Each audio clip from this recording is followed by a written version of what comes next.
On. Thank you.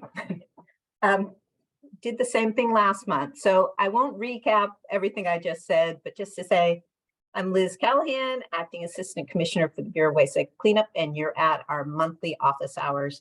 I was saying before we hit the record button that this has been a very busy month for us at DEP, working with the new administration and briefing our new leadership. It's been really enjoyable this last month working with our new commissioner, Bonnie Heipel. She has already to date met with each of the programs separately to hear about our programs, the work that we do, the priorities we have at this point. She's also been out to, I think, all but one of the regions at this point.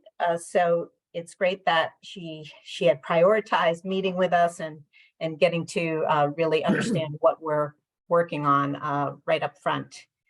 The other great thing is that in her past work, working as an attorney in the environmental field, she's very familiar with the waste site cleanup end of things.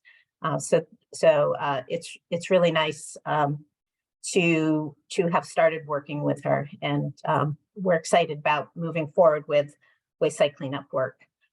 In terms of things that I wanted to mention to you in terms of recent updates, I will cover those in a second. I also want to cover today some EPA proposals related to CERCLA and PFAS that have come out in the last month or two. And then David will end with giving us some brownfields related updates.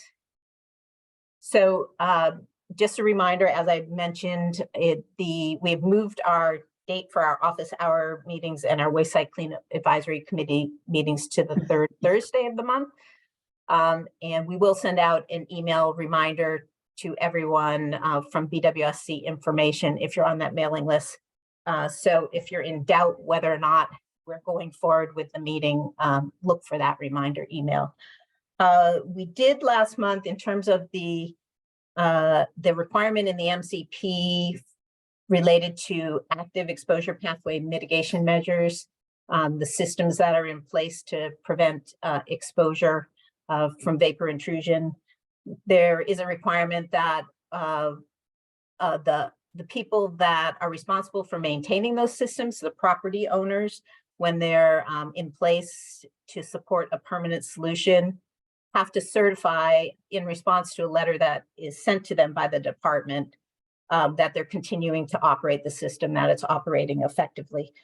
We sent out the annual certification letters at the beginning of March, and they're all coming in now. The response is coming in now. I think there were 63 letters that went out, and we're following up on those in terms of adding them to EDP, following up on any that we haven't received back yet. So if you're involved in one of those sites, just wanted to make you aware that those certification letters have gone out.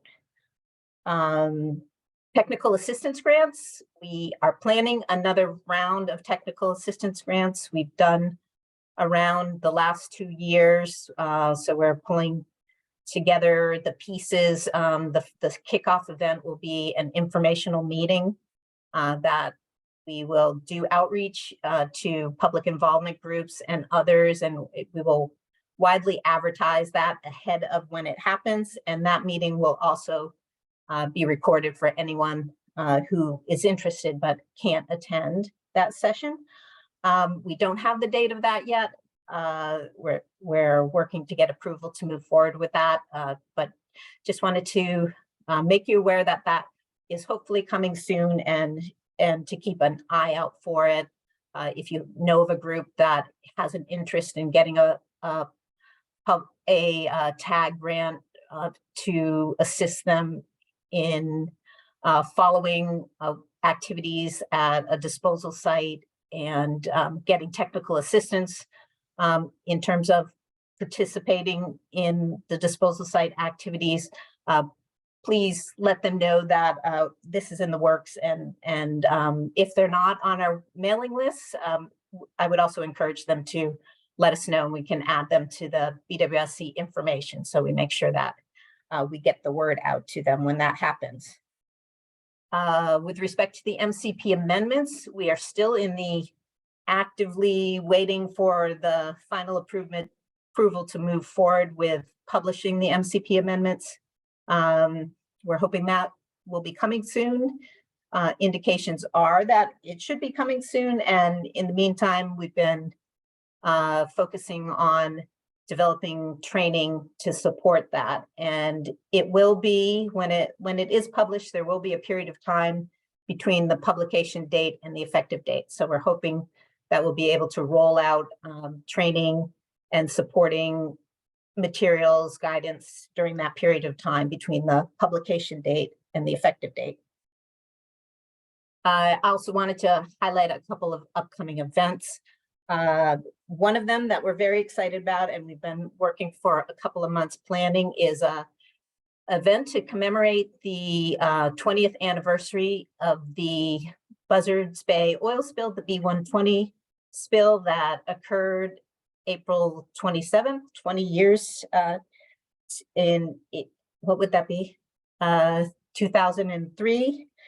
And we're holding an event at Mass Maritime Academy on May 4th to commemorate the spill, the response, and the result of that, which led to the Marine Oil Spill Prevention and Response Act and our MassDEP program that has done so much work in the meantime to work with communities, coastal communities, to prepare for spills, distributing response trailers, developing strategies to respond to oil spills in sensitive areas, as well as looking at the natural resource damage settlement and the projects that have come out of that.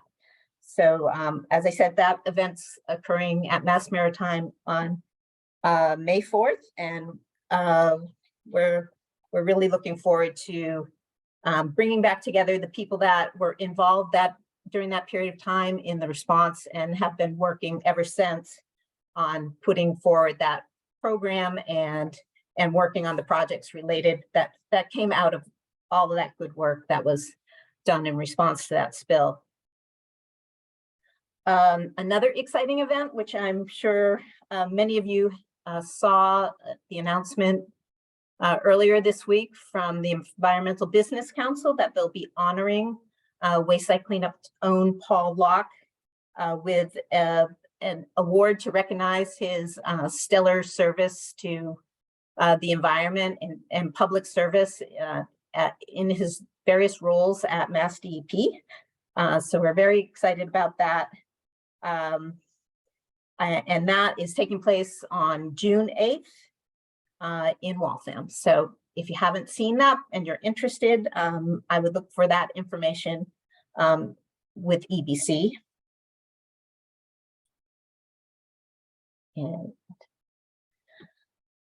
And so moving on, I wanted to highlight a couple of EPA proposals that have come out recently related to the Federal Superfund program. Last month, we had talked about the EPA's announcement of moving forward with setting drinking water maximum contaminant levels for PFAS.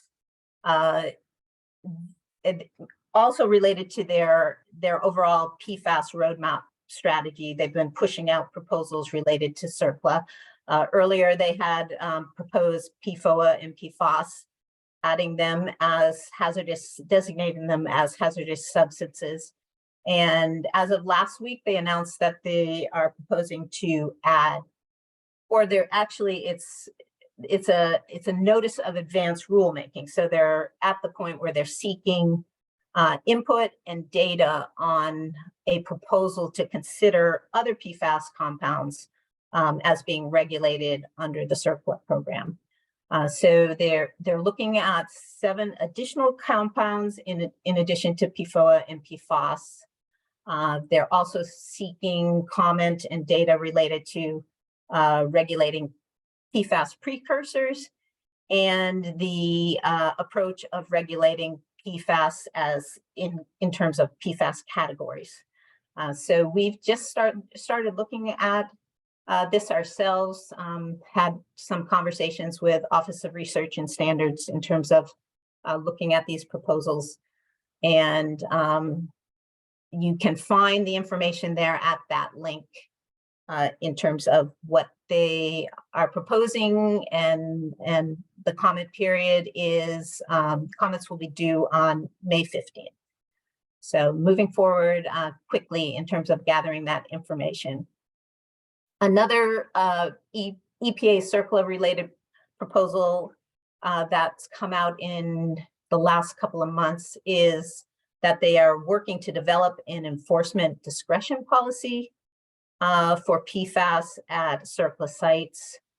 And they're looking in that policy in terms of limiting, not liability, but limiting enforcement with respect to certain types of facilities and focusing on others. So as they've described it, and they've recently held some listening sessions, and the link here, you can find those listening sessions there, is to focus PFAS CERCLA enforcement on manufacturers, federal facilities, and industrial parties whose actions have resulted in significant amounts of PFAS, and at the same time limit enforcement against publicly owned facilities, including publicly owned treatment plants, landfills, and airports, and limiting enforcement against farms that apply biosolids.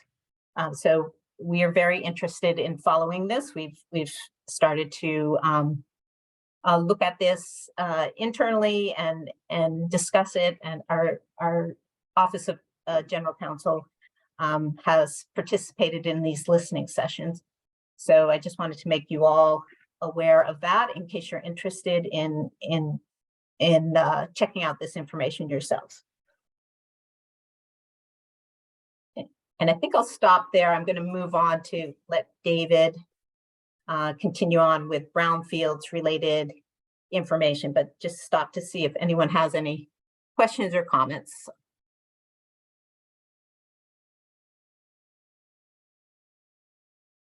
Hey, Liz, it's Diane. Hi, Diane.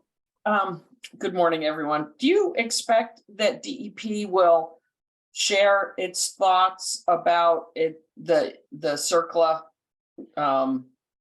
comment requests, either at or before when they're due, and particularly related to PFAS, and how, how it may play into, what these folks are doing, or how are we going to stay updated on that? I appreciate you may not want to share, pre-final drafts of documents, but it is a topic that's, I think, pretty interesting, particularly as it may relate to, 21E reporting requirements, analytical efforts. I mean, you didn't mention the drinking water one because it's obviously not Bureau of Waste site cleanup, but that also has impacts to DEP broader. And many of us are following PFAS, as close as we can, given the daily barrage of news. But yeah, I think to the extent that we put together comments, we will be able to share those with you. With respect to the enforcement discretion policy, we're not really sure of the time frame for that. I don't think in the listening session they really indicated what their time frame is for finalizing that policy, but we are following that. I agree. Even it will apply to CERCLA sites in Massachusetts, but it will have broader implications in terms of the overall direction of looking at PFAS. So I to the extent that we develop written comments, I think we would be happy to share those. The drinking water program, I believe, is working on commenting, and they also work through their national association, and I've forgotten the name of the association that for state drinking water programs, but they're also participating in providing comments through those organizations as well. So I guess the answer overall is yes, that if we do have those written comments, we'd be happy to share those. And right now you're trying to evaluate whether actually you will be doing written comments. Yeah, I think that's fair to say. I mean, we looked at the first item in terms of the additional hazardous substances, where we're in the process of considering whether we would provide comments on that, and I've had at least an initial conversation with Office of Research and Standards on that. Okay. Just another quick follow-up question. I'm starting to hear, and I'm curious whether anybody on this call or you guys have heard concerns about lab capacity for PFAS, certified labs, analytical. I realize it's not exactly your bailiwick. Again, it's another agency, but certified labs, not only for drinking water, but also, of course, it applies to 21E issues as well. Has anybody else heard a concern about lab capacity for PFAS sampling? Or have you, Liz? I have heard that off and on. I'm not sure the latest status of that. So I think others who have been, submitting samples to labs probably be better able to give the current status.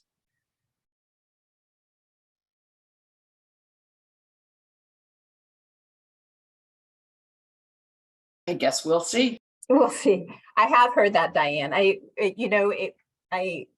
think you all know that we have weekly PFAS meetings where we bring all the programs together. And that has been something that's been raised in those calls where we've been hearing at least that there's a slowdown in the turnaround time for samples. Okay, so anything else in terms of what I covered? All right, so David, move on. And I think we're going to inaugurate this as the Brownfields Corner. It's always great to have David here to highlight what he's doing in brownfields. So thank you, Liz. So I'm Dave Foss, statewide brownfields coordinator, and I wanted to I've got a looking back a couple weeks, looking at things that are happening now, and then looking forward, kind of giving you guys some heads up on things that are coming. So on April 4th, we were able to do a 2-hour DEP regulatory course that was very well attended. The agenda, the program outline is right there. I guess one thing I want to share and say thank you is that the feedback that people give when you submit your survey at the end, when people put actual written comments and suggestions, that's great.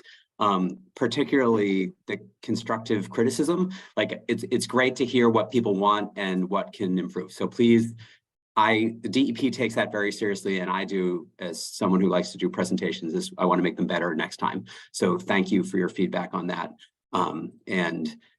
There were the one set of feedback that I'll share is there were a couple of comments like, oh, the panel discussion was too long, and a few other balancing comments that were the panel discussion was great, and it was great to have a good back and forth. So I feel like when we get both those comments, that means we've hit the right spot in the middle. So okay, next slide, please, Liz. So the thing that I shared very early in the year is that DEP received additional funding this year through the bipartisan infrastructure law, and about $900,000 this year, and we'll get about $840,000 next year. And this is just an update to say that we have started the process. So we've got sites where we're working right now with the city of Fitchburg and town of Wareham and town of Brimfield, where we have prepared our request for contractor assistance, and I'm working with the regional coordinators and the DEP's Office of Technical and Financial Services, TFS, to get those processes rolling. So we're meeting with our contractors at the sites. We're developing scopes of works and budgets to move those projects forward. So this is just we're making progress. This is money that, became available to us on January 1st, and we're moving in the right direction. And I have 2 others that are in the pipeline, but I will save them for a future update. So next slide, please.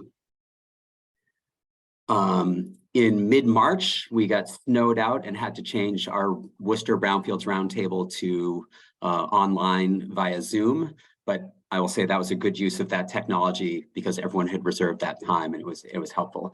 I am fingers crossed, hoping that 4 weeks from now, we will be absolutely fine in mid-May in Brockton. So registration is open now. If you'd like to come and have 2 hours of networking and meeting and greeting and talking with the folks who have the funding resources, please plan to join us. It'll be held at the Old Colony Planning Council offices in Brockton.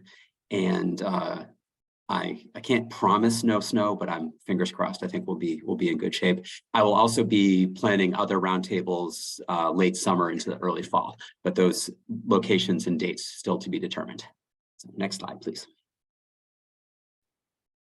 Next on the calendar for folks that are willing to travel, or if you work with EPA grantees, where the grantees, part of their Brownfields funding is please come and participate in Brownfields 23. So last year, this was in Oklahoma City.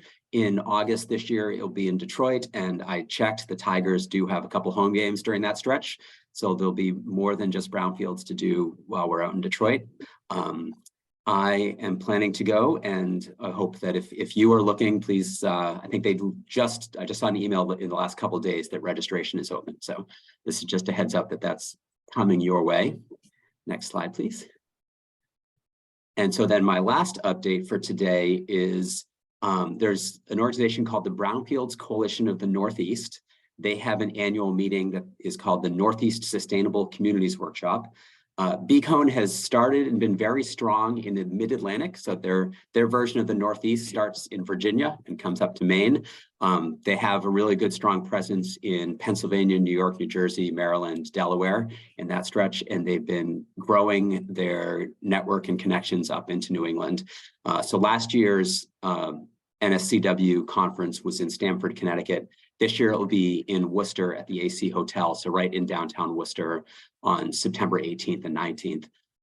So I don't believe registration is open, but if you want to just kind of pencil this into your calendar, it's going to be a great opportunity to meet with kind of regulators, the regulated community, engineers, consultants, and developers. BCON is really trying very hard to get developers and people working on development projects to come to their meetings. So they're somewhat in parallel to EBC of New England. I see similarities in some of their meeting attendees, but definitely stretching out to cover, the northeastern part of the country. So put that in your calendar, and I'm sure there will be more information soon. I think they're still open to presentations, so if folks have ideas for a topic they'd like to present on. And of course, you'll want to see the meeting agenda so that you know what you want to go and see over those couple of days. So that's my update for now. Thank you for visiting Brownfields Corner.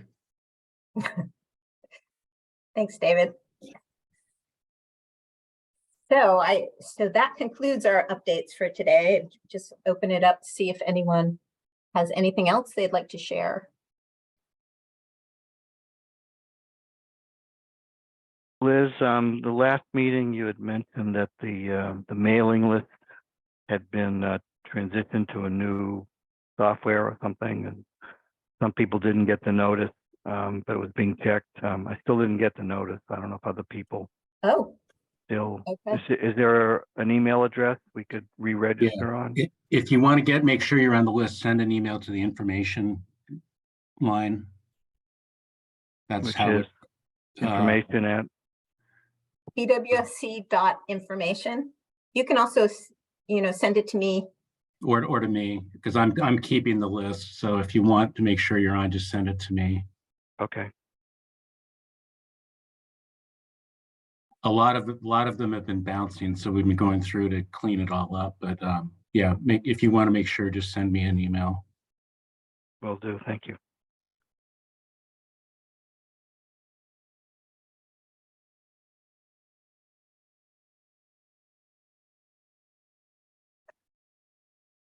Any other questions, concerns, information to share?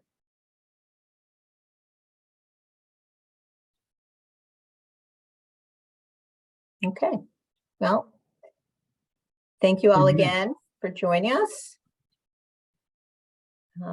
Thanks, Liz. Thanks, Liz. Let us know when you hear anything on the new regs. You'll be the first to know. I don't want to be Absolutely the first. Absolutely the first, how are you? Send it to Larry first. Fingers crossed. All Bye-bye. right, Thank you. Bye-bye. thank you. Bye, Bye-bye. everybody.